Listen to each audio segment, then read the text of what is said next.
Welcome to the e-VRC, where I'm signing off with my last video of the year. 2023 has been an awesome year for the channel in terms of channel growth, but also the fact that we've been lucky enough to test out a lot of good e-bikes. 2023 has seen some fantastic bikes grace these parts, but also a few not so great ones. Oh shit. So in this video, we'll look at 4 of the best budget e-bikes I've reviewed, taking price and performance into account, and 2 of the worst. The most expensive good one is £1,008, but there's an absolute bargain at £699. There'll be no tiny bikes on this list. They're all full-sized, proper bikes that you won't feel like a clown on.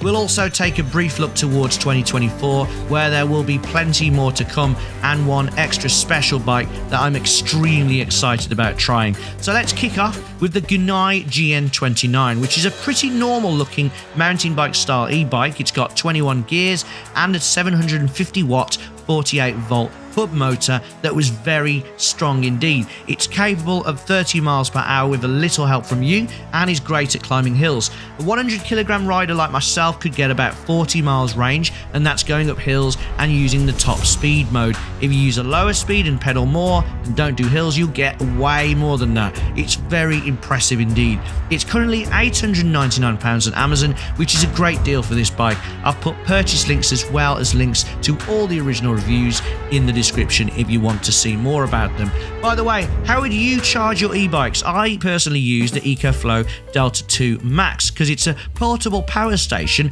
that can charge with free solar power and has a huge 2 kilowatt-hour battery. That's more than enough to charge all the bikes on this list at least twice. That's over 100 miles for free. I started doing all my charging, my phone, my bikes, my e-skates, recording equipment and more for free now using the Ecoflow. They've got a range of different devices at different price points suitable for you and your electric vehicle. Not only that, they're also massively handy in a power cut. The Delta 2 Max will power a fridge and many other appliances for a very, very long time. There are some links to the Ecoflow site down below in the description.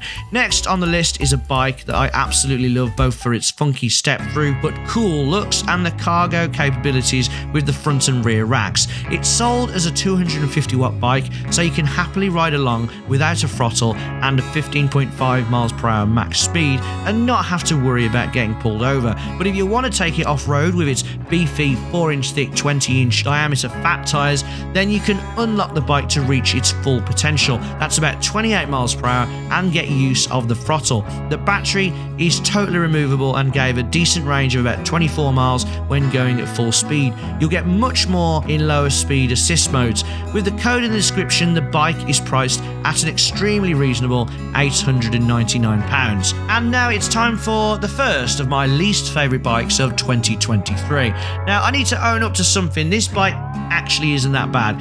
Don't worry, the other worst bike is, but this one just really annoyed me.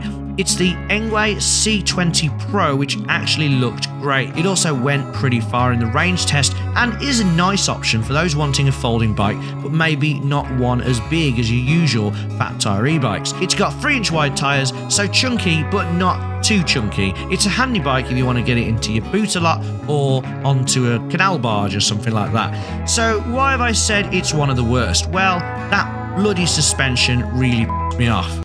It works, but it's not adjustable and it is very, very clangy. Well, I wouldn't say clangy in this case, it's more like it goes dock, dock, dock. The bike has since been upgraded though with lockable front suspension, and since that was my only real issue with the bike, it's actually a great deal now at £861. If you've got it, don't worry, you have got a decent bike. It's just that suspension that annoyed me. But don't worry, my actual worst bike of 2023 is one I definitely would not recommend. But first, let's see another couple of good ones.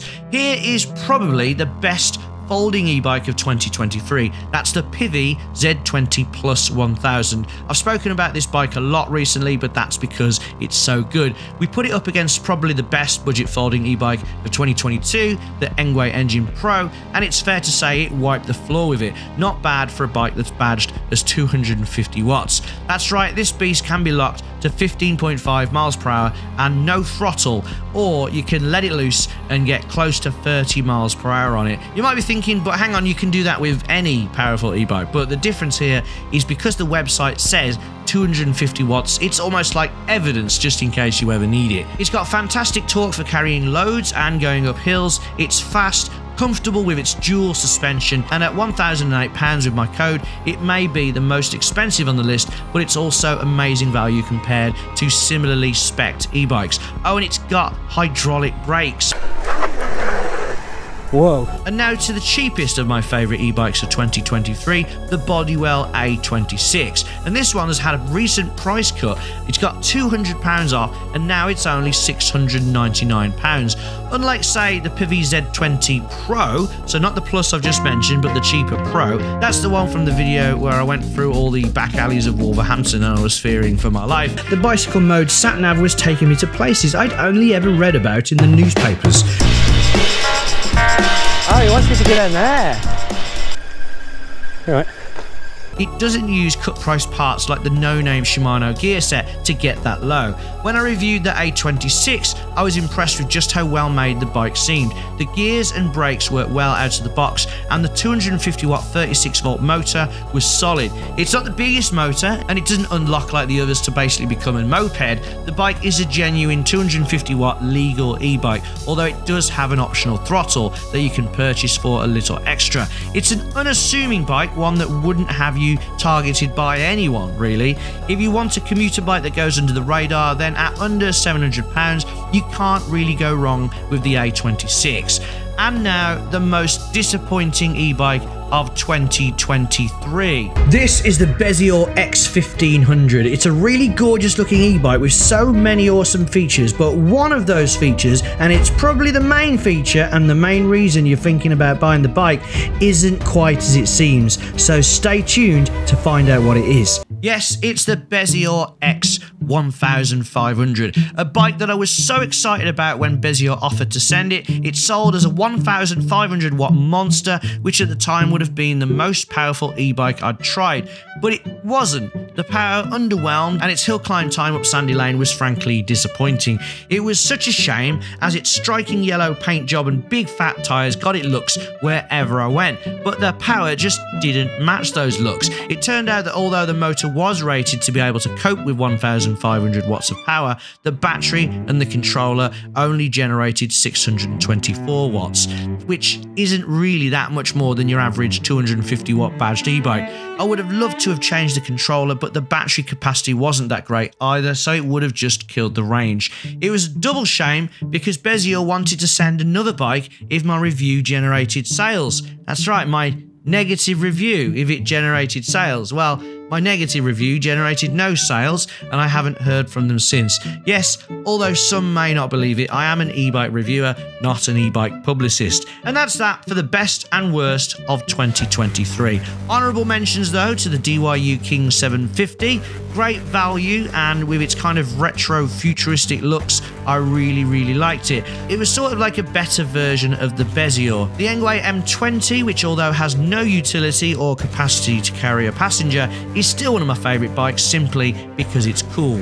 And also the Van Powers City Vanture, which seems to be not available in the UK or EU anymore, just in America, but at some point I still wanted to do a review of it, so if you'd like to see that, let us know in the comments. It's one of the prettiest bikes I've ever seen, just look at it.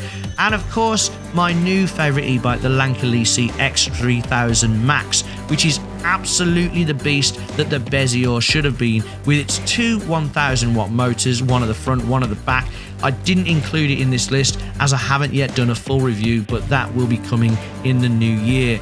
All of those honourable mentions can be found on the channel, so take a look if you want. I've got bikes coming from Crazy Bird, Hey Bike, another one from Pivy that I need to review, and one extra special bike that I'm extremely excited about. I use the term a lot, but it is a beast, basically because it looks like an electric motorbike with pedals, and apparently it can do 40 miles per hour. It's also a bike that I see everywhere on the internet, but doesn't seem to have any reviews, and I've got no idea why. So if you don't want to miss that, there'll be an unboxing of that soon make sure you subscribe. Let us know down below, what is your favourite e-bike of 2023? Or even, if you're a fan of the channel and if you watch regularly, what was your favourite video? Was there a video that I did this year that you particularly enjoyed? If so, please let me know. I'd love to hear your thoughts and maybe I can make more like it. Thanks to everyone who's watched and who is already subscribed. I could not do this without you. I hope you all have a fantastic Christmas and I shall see you